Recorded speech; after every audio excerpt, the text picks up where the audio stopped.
Здравствуйте все! Добро пожаловать на канал Магия Песка. Старинные турецкие гаремные гадания на песке для вас. Дорогие зрители, гости канала. Тема сегодняшней цыпочки звучит так. Что он решил по поводу вас? Сделал ли он свой выбор? Если тема интересна, пожалуйста, присоединяйтесь к моему гаданию. Посмотрите на песочек, подумайте о любимом человеке, либо о том, кто вам интересен.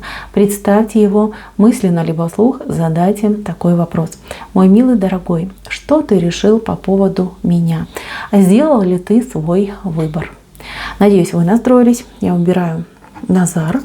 Прошу высшие силы дать мне возможность ответить на все ваши вопросы и послать для вас только самую важную, самую нужную и самую полезную информацию. Давайте-ка посмотрим, что мужчина решил по поводу вас. Сделал ли он свой выбор? Так. Ну что, мои дорогие, давайте по порядку, да? Пойдем снизу вверх. Во-первых, я хочу, чтобы вы знали, что мужчина любит вас. Любит, и вы для этого мужчины какая-то особенная. Особенная, знаковая, значимая, уникальная. Любовь у этого мужчины, вот, начну лучше с этого, да, какая-то ущербная.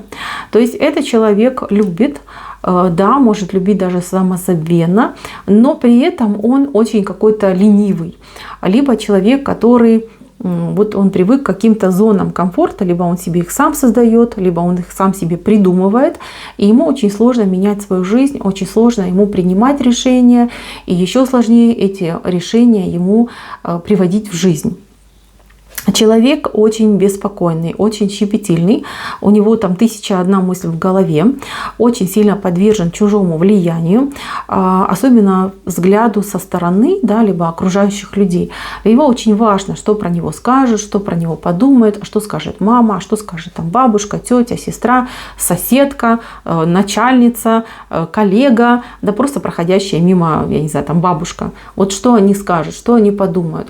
Человек немножечко социально, я не знаю, дикий, что ли, да. То есть для него важно не то, что происходит с ним, не то, что происходит в его жизни, а то, что происходит вокруг. Почему-то для него очень важно быть для всех каким-то особенным, хорошим, добрым, отзывчивым, чтобы там им восхищались, ставили его в пример, особенно для семьи. Да, он может критиковать свою семью, он может ругаться со своей семьей, будь то его, например, жена, либо будь то его мама, но при этом он абсолютно от них зависим.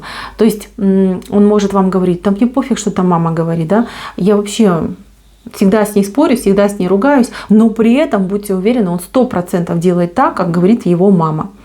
И то же самое с женой, да, он может говорить, да, мы там враги, мы там друг друга ненавидим, ничего нет, живем там как после ядерной войны, но при этом он всегда будет делать то, что говорит ему женщина. Он очень зависим от женщин человек.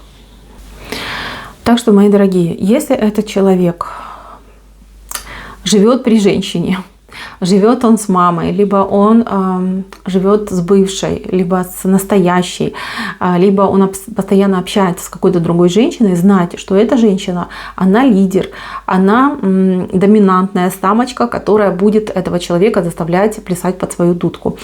Если вы сильная, если вы активная, если вы такая, знаете, боевая, пробивная, то вы можете тоже стать вот такой доминантной самочкой, извините за такое название, но прям идет, занять вот это позицию лидера, да, и этого мужчину вести за собой.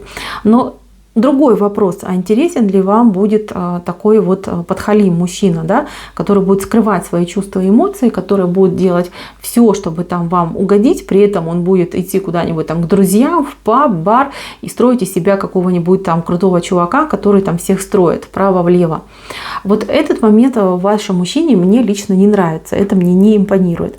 То есть как бы да, мужчина хороший, да, добрый, да, нежный, да, чувственный, умеет там женщине сделать приятно, то есть галантный кавалер, но при этом он жуткий подкаблучник и абсолютно зависимый человек, зависимый от женщин. То есть вот женщина в его жизни есть, еще раз говорю, либо это мама, либо это его бывшая, либо настоящая. Вот он все делает так, как они хотят. Слово в слово, прям, дословно, там, точечка в точечку делает, хотя при этом строит из себя там такого, знаете, заправского петушка, что типа не-не-не, да вы что, чтобы я, да когда-нибудь, да никогда, я никого не слушаю, я сам по себе, я индивидуальность. А по ходу получается вот так. Если мужчина ваши, вернее, отношения с мужчиной в треугольнике, то я ничем не могу вас порадовать. Этот человек себе, извините, на яйца наступит, но сделает так, как от него требуется, да, и причем требуете не вы, а другая. Но еще раз говорю, если вы стерва по натуре, вот простите, что я говорю, но вот хочу просто детально, да, разобрать этот момент, и вы сможете его вот прям, ну, к себе привязать стальной ниточкой, то этот человек будет делать все то, что вы говорите ему.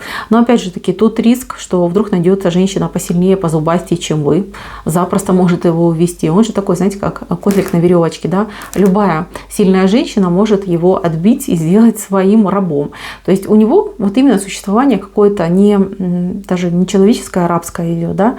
То есть человек не может делать то, что хочет, то, что желает. И даже больше вам скажу, скорее всего, он и одевается так, как говорит ему жена, либо как говорит ему мама. Может, там, я не знаю, маечки носит, поддевает под рубашечку, там, под свитерочек, одевает футболочки. То есть, знаете, вот такой вот, там, подштанники зимой может пододевать. То есть человек крайне не самостоятельный и крайне нерешительный.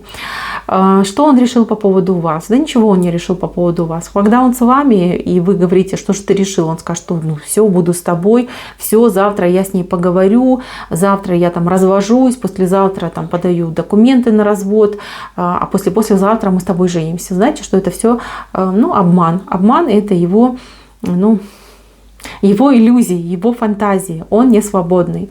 Если мама против, то же самое будет говорить, что там мама для меня это женщина, из которой я там вылез, да, я там завтра же соберу свои вещи, а мама живет своей жизнью, я живу своей жизнью, а по факту потом окажется, что ой, мама себя плохо почувствовала, я теперь рядом с ней должен находиться, за ней ухаживать, да, вот такой момент может произойти. Я не знаю, кого вы загадали, но мне лично этот человек не симпатичен. Он слишком какой-то мягкий, он слишком какой-то робкий, он слишком, даже нет, он больше, знаете, как приспособленец. Вот, да, вот это правильно. Он приспосабливается к ситуации, он не хочет за себя бороться. Ему может быть лень, может быть, он сохраняет свою энергию. Я не знаю, как это объяснить. Но такой тип людей, крайне вот он мне лично не заходит. Я не понимаю таких людей. То есть человек может всю жизнь быть несчастным, мучиться, страдать, плясать по чужую дудку, но при этом ничего не пытаясь сделать для себя, для своего будущего. Человек закрыт, его закрывают, его блокируют, и он чувствует себя в этом мире, может быть, защищенным, может быть, ему не нравится брать на себя ответственность, может быть, ему не нравится принимать какие-то решения. Но, мои дорогие, чувства к вам есть, это видно, это читается, человек об этом прямо говорит, вот я пью, это любовь, я хочу, я мечтаю, я стремлюсь. Но что касается будущего, то здесь совершенно другие лица выходят. Здесь другие игроки, тут другие женщины. Понимаете? Причем может даже и не одна. Может он там разрывается между своей женой и мамой. Может там тоже две сильные женщины борются между собой, а он между двух огней, да, смотрит, кто победит и кому я сдамся. А тут еще вы, понимаете? То есть третья женщина вы можете быть. Смотрите, давайте я подытожу. Я не хочу долго в этом ковыряться. Мне не очень нравится это гадание. И здесь все, знаете, вот как песок, да, в зубучий, куда ты проваливаешься. Я не хочу дальше идти, честно. Это ни к чему. У этого человека в жизни есть несколько женщин. Вы одна из них. Вы, я так понимаю, что очень скромная, очень такая даже наивная, добрая и ласковая. То есть вы этого человека пленили своей добротой, своей открытостью. Он, конечно, о такой женщине бы мечтал, хотел, надеялся. Но в силу его личных обстоятельств человек очень нерешительный, и он приспособленец. Он сдастся лишь тому, кто будет сильнее. Сильнее по обстоятельствам и сильнее по жизни. Если вы стерва, включаете режим свой стервы на полную, этого мужчину просто забирайте, уводите с собой. Да? Вот прям за руку берете, приводите к себе домой, говорите, все, ты теперь живешь со мной, ты мой. Точка. Тогда будет ваш. Но если вы будете ждать от него каких-то конкретных действий, и вы девушка мягкая, открытая, то, к сожалению, ничего не случится. Мужчина будет вам обещать, вы будете надеяться, как бы время ваше будет уходить, но по факту ничего не произойдет. Мои дорогие, на этом все. Отсыпочка моя закончена. Делайте правильные выводы и будьте счастливы. Всем спасибо, всем пока-пока.